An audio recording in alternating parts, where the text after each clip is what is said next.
এই জন্য মায়েদের কথা বিশ্বাস করতে হয়। রাত 10টা, ঘরের দরজা দেখি তালা দেওয়া। মায়ের কল আসলো, ধরতে ওই পাশ থেকে মা বললেন, তোর বাবার সাথে তোর মামার বাসায় আসলাম, তোর নানু বেশ অসুস্থ, তাই রান্না করা আছে, তুই খেয়ে নিস।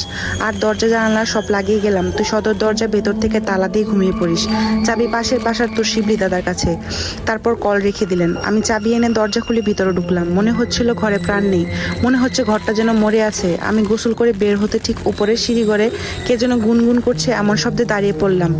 না, কোনো শব্দ নেই। রান্নাঘরে গিয়ে তরকারি গরম করে নিলাম, খেতে বসবো। এই সময় সশব্দে আমাদের ছাদে কি যেন একটা পড়লো, এমন শব্দ পেলাম। পাত্তা দিলাম না, খেয়ে বসে বসে মোবাইলে ফুড ব্লগ দেখছি। এমন সময় মনে হলো আমার রুমের সামনে কেউ দাঁড়িয়ে আছে। উঠে লাইট জ্বালিয়ে দেখি কেউ নেই। কোনো অবজেক্টের ছায়া দেখে যে আমার এমন মনে হবে তাও না, কিন্তু এসে শুয়ে পড়লাম। ঘুমিয়ে গেছি কখন জানি না, কারো পায়েচারের শব্দে ঘুমটা ভেঙে যায়।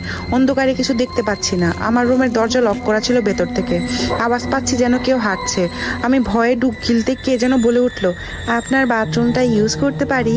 আমি বলে উঠলাম, কে কে আপনি? হঠাৎ করে আমার বুকটা ধুক করে উঠলো। বাসায় তো কেউ নেই, আমি সব চেক করে শুয়েছি। চোর যে ঢুকবে এমন কোনো অবস্থাও নেই। আমার হাত পা ঠান্ডা হয়ে গেল। টের পেলাম অন্ধকারে সেই অবয়টি আমার রুমে অ্যাটাচ বাথরুমের কাছে যাচ্ছে। সুইচ প্রেস করার আওয়াজ পেলাম।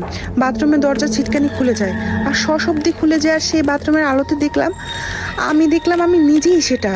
আমার পরনের মতো সেম ড্রেস পরে আছে, কিন্তু কিন্তু তার ঘাটটা অমন বেঁকে আছে কেন? আমার দিকে তাকে একটা বিশ্রী হাসি দিয়ে ঢুকলো, আর বাথরুমে ঢুকে পানি ছেড়ে দিয়ে গুনগুন করে গাইতে লাগলো। সেই গুনগুন যেটা আমি এর আগেও শুনেছিলাম। আমার হাত পা যেন অবশ হয়ে আছে। পাশে রাখা মোবাইলটি নিয়েও কাউকে ফোন করতে পারছি না, এতটুকু শক্তি আমার মধ্যে নেই। নিজের এমন ভয়ানক রূপ। আমি কোনো মতে দয়া দরুদ পড়ছি। আমার সাথে খুব খারাপ কিছু হচ্ছে আমি বুঝছিলাম। উঠে আস্তে করে দরজার কাছে যেতে ভিতর থেকে সেটা বলে উঠলো, দেখছি কিন্তু। এত ভয়ানক সে আওয়াজ। আমি তাড়াতাড়ি চাবি নিয়ে সদর দরজা খুলতে গেলাম, কিন্তু আমি দরজা খুঁজেই পাচ্ছি না। কেমন যেন একটু ভুলভুলাইয়ার ভিতর আমি ঘুরছি। ভয়টা তখন আরো পেল যখন কারো পায়ের শব্দ পেলাম করিডোর দিয়ে আমার দিকেই আসছে। আমি কোনো মতে দরজা খুঁজে পেলাম। তালা খুলে বের হয়ে বাইরের রাস্তাতে পালাতে গিয়ে একটি বাইকের সাথে ধাক্কা লেগে আমি পড়ে গেলাম। রাত তখন 12টা হবে। ব্যস্ত সড়ক ছিল, বাজার কাছেই ছিল। আমাকে যখন লোকের এসে ধরাধরি করে নিয়ে যাচ্ছিল, আমি স্পষ্ট দেখছিলাম আমার বাড়ির সদর দরজায় আমার মতো দেখতে ওই অবৈ দাঁড়িয়ে বিশ্রীভাবে হাসতেছে গাড় বাঁকিয়ে। আমার হুঁশ ছিল না তেমন। তার প্রায় নাকি 26 ঘন্টা পর আমার হুঁশ ফেরে।